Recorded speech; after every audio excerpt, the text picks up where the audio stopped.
नमस्ते साथियों, स्वागत है सभी का आज की क्लास में। आज हम पढ़ने जा रहे हैं जो चैप्टर 2 हमने व्यष्टि अर्थशास्त्र का पढ़ा, उसे बहुत अच्छे से पढ़ा। हमने बहुत सारे वीडियो देखे, टुकड़ों में देखे। आज हम इसके अभ्यास प्रश्न करने जा रहे हैं। ये अभ्यास प्रश्न आपको बहुत अच्छा सा एक आत्मविश्वास देंगे और ये बताएंगे कि आप किस प्रकार से आपका जो प्रस्तुतिकरण, आपका जो प्रेजेंटेशन है वो एग्जाम में रहने वाला है।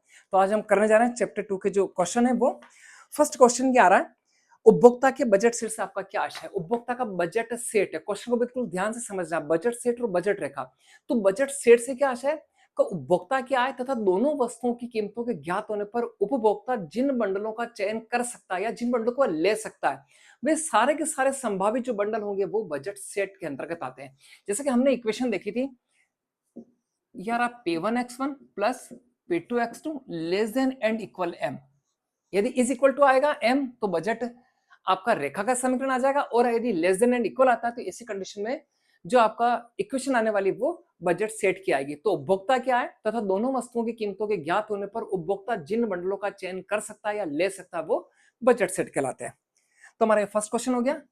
सेकंड क्वेश्चन आ रहा है, ये देखा बजट रेखा क्या है, यानी कि आपको इक्वेशन आपको डेफिनेशन बतानी है। तो बजट रेखा ऋणात्मक ढाल वाली एक ऐसी सरल रेखा होती है जिसके प्रत्येक बिंदु पर किया गया जो व्यय होता है उपभोक्ता की आय के बराबर होता है। जैसा कि हमने हमारे जो चैप्टर आया था उसके अंदर देखा भी था, इस प्रकार से हमारी बजट रेखा आ रही थी और इसके ऊपर बहुत सारे बिंदु आ रहे थे, जैसा कि हमने एग्जाम्पल में देखा भी था। ये हमारे बिंदु थे ए बी सी डी, और हम जो मात्राएं ले रहे थे वो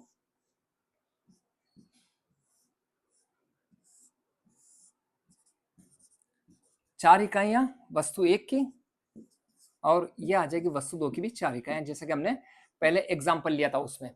तो एग्जाम्पल में हमें क्या दे रखा था, m बराबर 20 रुपए, P1 हमें 5 रुपए और P2 भी हमें क्या दे रखा था 5 रुपए। तो यहां देखते हैं कि ये हमारी बजट रेखा बन गई। तो ऋणात्मक ढाल वाली एक सरल रेखा हो गई और प्रत्येक बिंदु पर जो व्यय आ रहा है, यानी कि हमारा जो बंडल आ रहा है 0,4, या हमारा बंडल आ जाएगा 1,3, 2,2, फिर आ जाएगा आपका 3,1 और फिर आ जाएगा 4,0।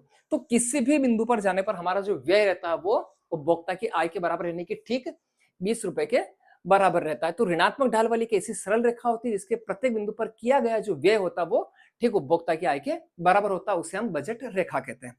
नेक्स्ट क्वेश्चन आ रहा है छात्रों, वो आ रहा है बजट रेखा की प्रवणता नीचे की ओर क्यों होती है। यहां प्रवणता का आशय ढाल से है। प्रवणता का आशय है ढाल, यानी कि इसका जो स्लोप होता है वो ऋणात्मक क्यों होता है, यानी कि नीचे की ओर गिरती हुई क्यों होती है। तो इसका कारण क्या है कि जब हम एक वस्तु की मात्रा को बढ़ाते हैं, जैसे कि हम अगर बी बिंदु पर हैं, हमने एक वस्तु की मात्रा को बढ़ाया, यानी कि 1 इकाई से हमने 2 इकाई, तो ऐसी स्थिति में हमें इसकी मात्रा को क्या करना पड़ेगा, कम करना पड़ेगा। तो जब हम एक वस्तु की मात्रा को बढ़ाते हैं तो हमें दूसरी वस्तु की मात्रा को कम करना होता है। तो दोनों अक्षों में से यदि एक वस्तु की कीमत या एक अक्ष की इकाई अगर बढ़ती है, दूसरे अक्ष की इकाई अगर कम होती है, तो ऐसी स्थिति में जो आपकी रेखा होगी वो क्या होगी, ऋणात्मक ढाल वाली होगी या नीचे की ओर गिरती हुई होगी। तो ये हमारा तीसरा क्वेश्चन था। चौथा क्वेश्चन आ रहा है, बहुत अच्छे से यहां से न्यूमेरिकल क्वेश्चन आ रहे हैं और यहां से हमें बहुत अच्छे से ध्यान देना है छात्रों। ये आपके पूर्व ज्ञान का टेस्ट भी होगा कि आपने चैप्टर को कितनी अच्छे से पढ़ा है।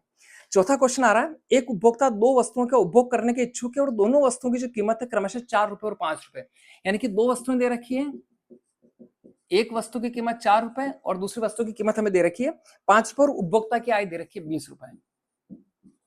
अब जब हम चैप्टर पढ़ रहे थे तो हमने उदाहरण क्या लिया था, P1 5 रुपए, P2 5 रुपए, अभी ठीक पहले भी हमने देखा था, लेकिन यहां हमें दे रखा P1 4 रुपए और P2 5 रुपए दे रखा और उपभोक्ता की आय हमें दे रखी है 20 रुपए।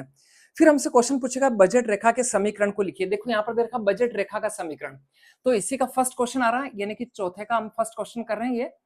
तो ये आ रहा है बजट रेखा का समीकरण लिखना है, तो P1x1 P2x2 is equal to क्या आ जाएगा, m आ जाएगा। अब जो वैल्यू है वहां वैल्यू लिख देंगे। तो P1 हमें कितना दे रखा है 4, P1 ये आ जाएगा 4x1, 5x2 is equal to क्या आ जाएगा 20। तो कुछ नहीं किया, हमें इक्वेशन पता थी और हमने क्या कर दी, इसकी केवल वैल्यू लिख दी। नेक्स्ट देखते हैं इसी का दूसरा क्वेश्चन। चौथे का दूसरा क्वेश्चन दे रखा है, यदि उपभोक्ता अपनी संपूर्ण आय वस्तु 1 पर व्यय कर दे तो वह उस वस्तु की कितनी, तो वह उसकी कितनी मात्रा का उपभोग कर सकता है, यानी कि अपनी संपूर्ण आय वस्तु 1 पर खर्च कर दे, यानी कि संपूर्ण आय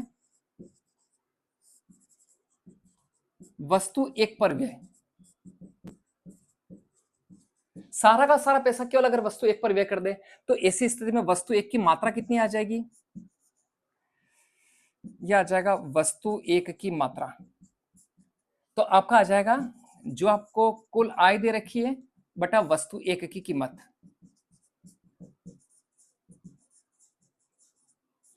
तो देखो उपभोक्ता की आय कितनी दे रखी है हमें 20 रुपए, वस्तु एक की कीमत कितनी दे रखी है 4 रुपए, तो हम कितनी इकाइयां लेके आ जाएंगे? 5 इकाइयां लेके आ जाएंगे। देखो वैसे भी पता चल रहा है ना, ये वाली चीज आपके पास में नहीं है, केवल हमें इस इकाई को क्रैक करना है। यानी कि आपको 4 रुपए का अगर पेन है और हम उपभोक्ता के पास में खर्च करने के लिए 20 रुपए, तो ऐसी स्थिति में पेन की कितनी इकाइयां लेके आएगा? तो वह पेन की 5 इकाइयां लेके आएगा। तो ये आ जाएगा वस्तु एक की कितनी इकाइयां आ जाएगी? 5 इकाइयां आ जाएगी। फिर इसी प्रकार सारा यदि वो अपनी संपूर्ण आय वस्तु 2 पर व्यय कर दे तो वस्तु 2 की कितनी मात्रा का उपभोग करेगा? तो हमें एक की जगह क्या करना है? 2 करना है। ये हमारा आ रहा क्वेश्चन नंबर 3।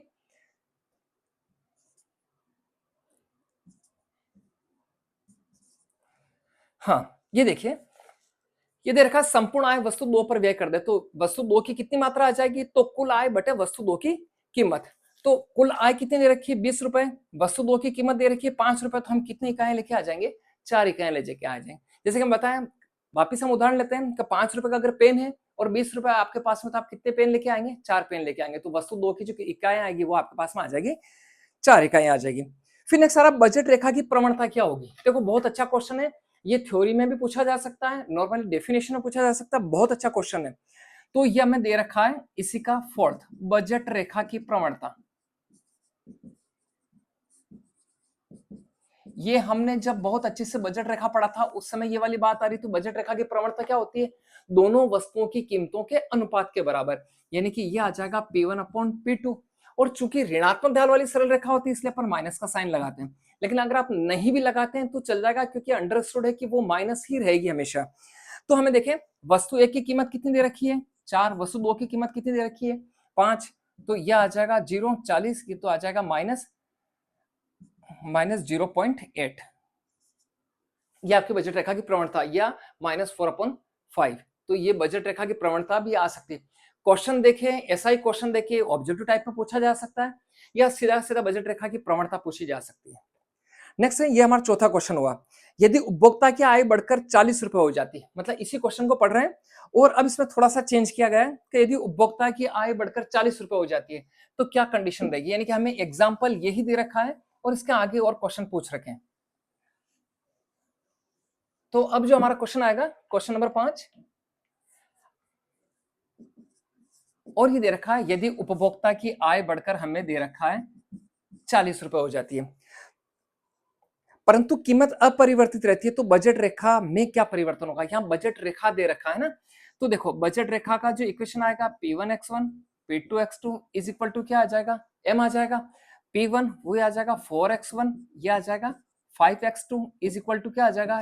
पहले 20 था और अब कितना आ जाएगा? 40 आ जाएगा। तो ये आ जाएगा हमारा का कीमत अगर अपरिवर्तित रहती तो बजट रेखा में क्या परिवर्तन होगा? तो हमने बजट रेखा का इक्वेशन लिख दी। अब हमें अगर इसे बजट रेखा के रूप में लिखें, ये तो हमने समीकरण के रूप में लिखा, यहां समझना बहुत ध्यान से है ना। ये हमें दे रखा है ओ एक्स अक्ष पर वस्तु एक की मात्रा और ओ वाई अक्ष पर हम लेंगे वस्तु 2 की मात्रा। ये हमारी इकाइयां आ रही हैं।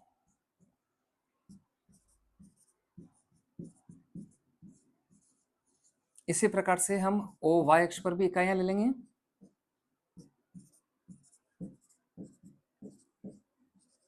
हाँ, अब सबसे पहले हम देखते हैं कि यदि अगर हमारी जो प्रारंभिक कीमत है ना, उसके अकॉर्डिंग लें तो हमें बजट रेखा बनाने के लिए वापस सुना बहुत अच्छा नियम है। आप वस्तु 2 पर किया गया कुल अगर व्यय करते हैं तो हम कितनी इकाइयां लेके आएंगे? तो देखो हम फर्स्ट में देखते हैं, यानी कि हम ये वाली बात देख रहे हैं, जब उपभोक्ता क्या 20 रुपए, तो सारा सारा पैसा वस्तु एक पर खर्च करेंगे, कितनी इकाइयां लेके आएंगे? ठीक, हमने पहले वाले उदाहरण में भी देखा, तो कितनी इकाइयां लेके आ रहे थे? 5 इकाई लेके आ रहे थे। और यदि सारा का सारा पैसा वस्तु 2 पर खर्च करें, ऐसी स्थिति में कितनी इकाइयां आ जाएगी? तो सारा सारा पैसा वस्तु 2 पर खर्च करेंगे तो कितनी इकाइयां लेके आ रहे थे? हम 4 इकाई लेके आ रहे थे। तो इनको मिलाते हुए हमने रेखा खींची थी, तो ये हमारी बजट रेखा आ जाएगी। और इस बजट रेखा को हम क्या लिख सकते हैं? तो हमने देखो अभी ठीक यही वाली बात लिखी, तो ये आ जाएगा 4x1, ये आ जाएगा 5x2 इज इक्वल टू क्या आ जाएगा? 20 आ जाएगा, क्योंकि हमने 20 रुपए खर्च किए।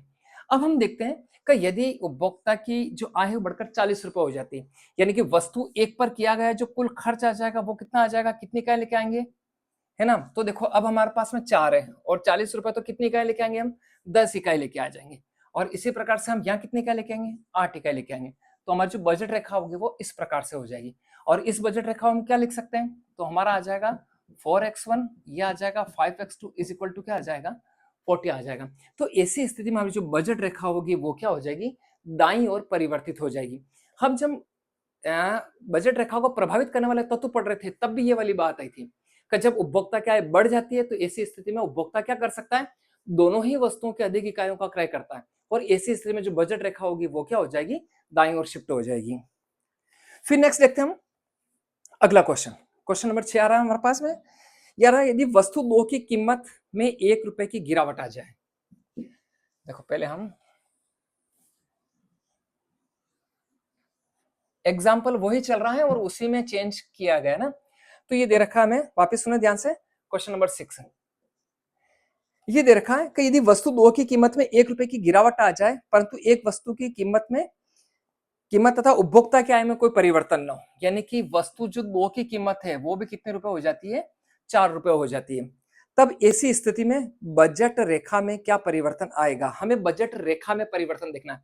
हम बजट रेखा लिखेंगे भी है इक्वेशन के रूप में और फिर बजट रेखा बनाएंगे भी है।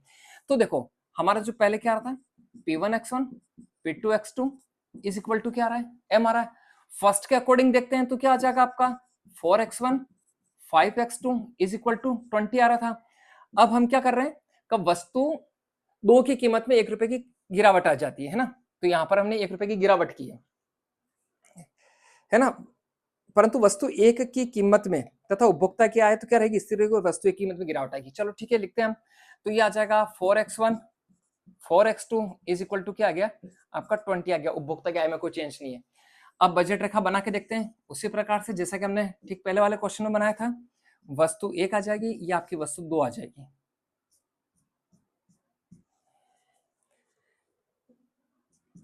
यह आ जाएगा वस्तु 1 की इकाइयां।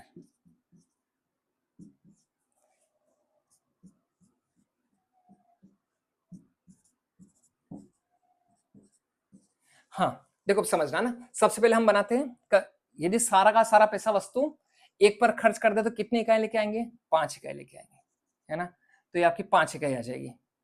और यदि सारा सारा पैसा वस्तु 2 पर खर्च करे तो कितनी इकाई आ जाएगी, आपकी 4 इकाई आ जाएगी। दोनों को मिलाती हुई रेखा खींच लेते हैं, तो आपकी जो इक्वेशन आ जाएगी वो क्या आ जाएगी, ये आ जाएगा आपके पास में 4x1 फिर आ रहा है 5x2 इज इक्वल टू 20। अब ये आ रहा है कि यदि वस्तु 2 की कीमत में कमी आ जाती है, अब वस्तु 2 की कीमत में कमी आ रही तो उपभोक्ता क्या करेगा, वस्तु 2 की क्या करेगा, अधिक इकाइयों का क्रय करेगा। तो सारा सारा पैसा वस्तु 1 पर खर्च करे तो 5 इकाई आएगी, लेकिन सारा सारा पैसा वस्तु 2 पर खर्च करें तो आपके पास में क्या हो जाएगा कि वस्तु की कीमत घटकर 4 इकाइयां रह गई। तो अब उपभोक्ता क्या कर सकता है, 5 इकाई लेगा। तो इसकी कीमत में चेंज नहीं आ रहा तो ये बिंदु दिए रहेगा और आपकी जो रेखा बन जाएगी वो इस प्रकार से बन जाएगी। तो आपकी जो समीकरण आ जाएगी वो इस प्रकार से आ जाएगी 4x1 plus 4x2 is equal to 20, यानी कि उपभोक्ता वस्तु 2 की अधिक इकाइयों का खर्च करेगा तो जो बजट रेखा होगी वो भी क्या होगी, दाईं ओर शिफ्ट हो जाएगी। तो इस कंडीशन बनेगा क्योंकि यहां पर कीमत में चेंज नहीं हुआ इसलिए यहां किया गया जो व्यय रहेगा वो बराबर रहेगा तो मात्रा 5 इकाई आएगी। लेकिन यहां पर वस्तु की कीमत क्या हो गई, कम हो गई। कम होने से उस वस्तु की वह क्या लेगा, अधिक इकाई लेगा। देखो यहाँ कंफ्यूज नहीं होना है, उपभोक्ता की जब आय बढ़ती है तो वह दोनों वस्तुओं के अधिक इकाइयों को ले सकता है तो दाईं ओर बढ़ेगी। लेकिन यदि अगर किसी वस्तु की कीमत में कमी आती है तो ऐसी स्थिति में उस वस्तु की वह अधिक इकाइयों को लेगा तो जो बजट रेखा होगी वो दाईं ओर शिफ्ट हो जाएगी। तो ये थोड़ा सा ध्यान रखें। फिर नेक्स्ट क्वेश्चन आ रहा है हमारा छठा क्वेश्चन, ये आ रहा है कि अगर कीमतें और उपभोक्ता की आय दोनों दुगनी हो जाए तो बजट सेट कैसा होगा, है ना। यानी कि अगर दोनों ही वस्तुओं की कीमतें और उपभोक्ता की आय दोनों चेंज हो जाती है तो बजट सेट पर क्या प्रभाव पड़ेगा, देखो समझना ध्यान से।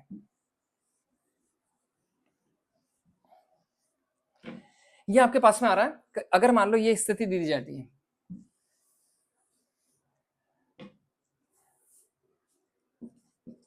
P2 बराबर P1 बराबर ये 8 हो गया, P2 बराबर 10 और आपका जो M हो गया वो 40 हो गया। यानी कि अपन को दे रखा है वापिस सुने कि यदि कीमतें तथा उपभोक्ता के दोनों दुगनी हो जाए तो बजट सेट कैसा होगा। तो हमें बजट सेट बनाना, तो देखो बजट सेट कैसा होगा, तो हमारी जो नॉर्मल इक्वेशन होती है वो क्या होती है, P1x1 P2x2 is equal to क्या आ जाएगा, m आ जाएगा।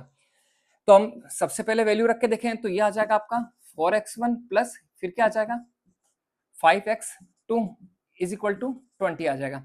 और अगर हम इस हिसाब से लिखे तो क्या आ जाएगा आपका 8x1 फिर क्या आ जाएगा 10x2 इज इक्वल टू 40। देखो यहाँ पर एक नॉलेज वाली बात भी है, यदि दोनों वस्तुओं की कीमतें और उपभोक्ता के अगर एक ही अनुपात में अगर बढ़ते हैं तो ऐसी स्थिति में बजट रेखा पर कोई परिवर्तन नहीं होगा। देखो हम बना के भी देख लेते हैं इसे, हालांकि हमें इसमें केवल बजट सेट पूछा गया, लेकिन हम बजट रेखा भी बना के देखते हैं तो क्या बजट रेखा में कोई परिवर्तन आएगा क्या। तो जब दोनों ही वस्तुएं की कीमतें तथा उपभोक्ता के अगर एक ही अनुपात में बढ़ते तो कोई परिवर्तन नहीं आएगा। ये हमारी वस्तु एक हो गई, वस्तु दो हो गई। अब हम फर्स्ट इक्वेशन के देखें कि सारा पैसा वस्तु एक पर खर्च करें तो हम कितनी इकाई लेके आ जाएंगे, 5 इकाई लेके आ जाएंगे। ये आपका आ जाएगा। और यदि हम सारा पैसा वस्तु दो पर खर्च करें तो कितनी इकाई लेके आ जाएंगे, 4 इकाई लेके आ जाएंगे। ये आपकी बजट रेखा हो जाएगी। फिर नेक्स्ट देखें, अगर दूसरे के अकॉर्डिंग देखें तो भी वही वाली बात आ रही है कि यदि 8 है तो सारा पैसा वस्तु एक पर खर्च करेंगे तो 8 पंजे 40, तो कितनी इकाई आ रही, वही 5 इकाई आ रही। और यदि सारा पैसा वस्तु दो पर खर्च करें तो कितनी इकाई, वही 4 इकाई आएगी। तो आपकी जो बजट रेखा होगी वो दोनों कंडीशन में क्या रहेगी, बराबर रहेगी। तो उपभोक्ता की आय तथा दोनों वस्तुओं की कीमतें एक ही अनुपात में बढ़ने पर बजट रेखा पर कोई प्रभाव नहीं पड़ता है। मुझे पूरी उम्मीद है आपको बहुत अच्छे से समझ में आ रहा है। यदि अगर आपको कोई क्वेश्चन समझ में नहीं आता है तो कमेंट सेक्शन में आप कमेंट जरूर करें, तो उसको क्वेश्चन को वापस बताया जाएगा। अगर आपको अच्छा लगता है तो एक बार कमेंट जरूर करें। चैनल को अगर सब्सक्राइब नहीं किया है तो एक बार सब्सक्राइब जरूर करें। नेक्स्ट देखते हैं हम, ये आ रहा है अगला क्वेश्चन, 8वां क्वेश्चन, कि मान लीजिए कोई उपभोक्ता अपनी पूरी आय का व्यय करके वस्तु एक की 6 इकाइयां तथा वस्तु दो की 8 इकाइयां। चलो बहुत अच्छा क्वेश्चन है ये, यहां से क्वेश्चन आता है और बिल्कुल सामान्य सा क्वेश्चन है। क्वेश्चन की लैंग्वेज को ध्यान से पढ़ें, बहुत इजी लगने लगेगा। समरी को बहुत ध्यान से लिखें। देखो क्वेश्चन हमें ये दे रखा है कि मान लीजिए कोई उपभोक्ता अपनी पूरी आय का व्यय करके वस्तु एक की 6 इकाई, यानी कि वह वस्तु एक की जो इकाई ले रहा है ना, वस्तु एक की मात्रा वो कितनी ले रहा है, 6 ले रहा है। और फिर दे रखा वस्तु दो की 8 इकाइयां, और वस्तु दो की जो मात्रा आ रही है वो कितनी आ जाएगी, वो इकाइयां 8 ले रहा है। और साथ ही हमें बता रखा है कि दोनों वस्तुओं की कीमतें क्रमशः है ना 6 रुपए और 8 रुपए, यानी कि अपन को दे रखा है, हमें दे रखा है P1 बराबर दे रखा है 6 रुपए और P2 भी दे रखा है हमें 8, है ना। और हमें उपभोक्ता की आय ज्ञात करनी है, ठीक है ना। बहुत इजी क्वेश्चन है। हम सूत्र मान लिख के देखते हैं तो कितना पैसा व्यय होगा, तो P1x1 P2x2 is equal to क्या m, और हमें m ही ज्ञात करना है तो कुछ नहीं वैल्यू लिखनी है। तो P1 हमें दे रखा है 6 और P की मात्रा दे रखी है वापस 6, फिर P2 की जो वापस कीमत दे रखी है वो हमें 8, और जो मात्रा दे रखी है जो हम खरीद रहे हैं वो भी क्या आ जाएगी 8। तो हम देखते हैं यह आ जाएगा 36 और यह आ जाएगा आपका 64। तो हम देखते हैं यह आ जाएगा आपका 100, यानी कि जो उपभोक्ता की आय जो आ जाएगी वो कितनी रुपए आ जाएगी, 100 रुपए आ जाएगी। बहुत इजी क्वेश्चन है और अच्छा क्वेश्चन में से एक है। फिर नेक्स्ट लिखते हैं अपन, अगला क्वेश्चन आ रहा है 9वां क्वेश्चन, ये हमारा 8वां क्वेश्चन था। फिर 9वां क्वेश्चन, कि मान लीजिए उपभोक्ता दो ऐसी वस्तुओं का उपभोग करना चाहता है जो केवल पूर्णांक इकाइयों में, और दोनों वस्तुओं की कीमत 10 रुपए के बराबर है तथा उपभोक्ता की आय 40 रुपए, यानी कि हमें दोनों वस्तुओं की कीमतें दे रखी है 10 रुपए और हमें उपभोक्ता की आय दे रखी है 40 रुपए, ठीक है। 9वां क्वेश्चन हम पढ़ रहे हैं, ये आ रहा है P1 अपन को दे रखा है 10 रुपए, P2 दे रखा है 10 रुपए, और उपभोक्ता की आय जो हमें दे रखी है वो दे रखी है 40 रुपए। फिर नेक्स्ट हमें पूछा जा रहा है वे सभी बंडल लिखिए जो उपभोक्ता के लिए उपलब्ध है। वे सभी बंडल जो उपलब्ध होते हैं या जिनका चयन कर सकता है, जो ले सकता है, इसका मतलब क्या हो गया, बजट सेट, यानी कि हमें बजट सेट वाले सारे के सारे बंडल बनाने, यानी कि हमने जब पढ़ते समय जो अभ्यास किया था है ना, उसी को हम वापस एक बार वो करेंगे। तो देखो समझना, सबसे पहले एक बार, और जिन छात्रों को वो बात समझ में नहीं होगी बंडल कैसे बनाते तो एक बार पहले वापस और ध्यान से समझे। फर्स्ट अपन लेने जा रहे हैं, पहली वस्तु हम शून्य ले रहे हैं और दूसरी वस्तु की इकाइयों को क्रमिक रूप से बढ़ा रहे हैं। तो हो सकता है अपन गए और अपन को कोई वस्तु पसंद नहीं, तो ये 0 0 भी आपका क्या हो जाएगा, एक बंडल हो जाएगा। फिर नेक्स्ट देखते हैं 0 और फिर 1। अब यहां पर देखना बंडल किसे बोल रहे हैं, बंडल दो वस्तुओं की मात्राओं का युग्म है, यानी कि यहाँ कीमत नहीं है, ये क्या आपको दे रखी है, हमें मात्राएं दे रखी है। तो ये मात्रा यानी कि वस्तु दो की हमने एक इकाई ली, यानी कितने रुपए खर्च हुए, 10 रुपए खर्च हुए। फिर हम बढ़ा सकते हैं इसे, यह आ जाएगा आपका 2, फिर आ जाएगा 0.3 और फिर आ जाएगा आपका 0.4, यानी कि हमने 4 इकाइयां ली और इसकी कीमत हमें 10 रुपए दे रखी, तो यानी कि 40 रुपए खर्च हो गए। इसके आगे हम 0.5 नहीं ले सकते हैं, ये अगर खर्च हो जाएगा 50 रुपए, जबकि उपभोक्ता के पास कितना दे रखा है, 40 रुपए दे रखा है। तो हमारा जो इसमें लास्ट जो बंडल आएगा वो 0.4 आ जाएगा। फिर से पहली वस्तु की इकाई हम क्या लेते हैं, 1 लेते हैं, और दूसरी वस्तु की इकाइयों को क्रमिक रूप से बढ़ाएंगे जब तक कि सारा पैसा खर्च नहीं हो जाता है। तो फर्स्ट 1 लिया, दूसरी वस्तु की इकाई हम क्या लेंगे, 0 लेंगे, यानी कि कितना रुपए खर्च हुए, यानी कि वस्तु 1 की कीमत 10 रुपए, 10 रुपए खर्च किए। फिर आ जाएगा 1 10 रुपए यहाँ, 10 रुपए यहाँ, यानी कि 20 रुपए खर्च हुए। फिर ये आ जाएगा हमारे 30 रुपए और फिर आ जाएंगे 40 रुपए। नेक्स्ट देखते हैं, फिर हम ले रहे हैं 2 और 0, यानी कि हमने वस्तु 1 की 2 इकाई ले, कितने रुपए व्यय हो गए आपके, 20 रुपए। फिर ये आ जाएगा 2 और 1, यानी कितने रुपए खर्च हो गए, 30 रुपए, और फिर 2 और 2, यानी कि 20 और 20 40 रुपए खर्च हो गए। फिर नेक्स्ट देखते हैं, फिर आ जाएगा 3 0, यानी कि 30 रुपए खर्च हो गए, और फिर आ जाएगा 30 और 10 40, यानी कि 40 रुपए खर्च हो गए, और फिर क्या हो जाएगा, सारा पैसा वस्तु 1 पर खर्च हो जाएगा, तो ये आपका आ जाएगा 4 0, यानी कि 40 रुपए आपके खर्च हो गए। तो ये सारे के सारे बंडल किसी भी उपभोक्ता के लिए इन कंडीशनों में क्या है, उपलब्ध है, जब वस्तु 1 की मात्रा, 2 की मात्रा 10 रुपए और उपभोक्ता क्या है, हमें 40 रुपए दे रखी है।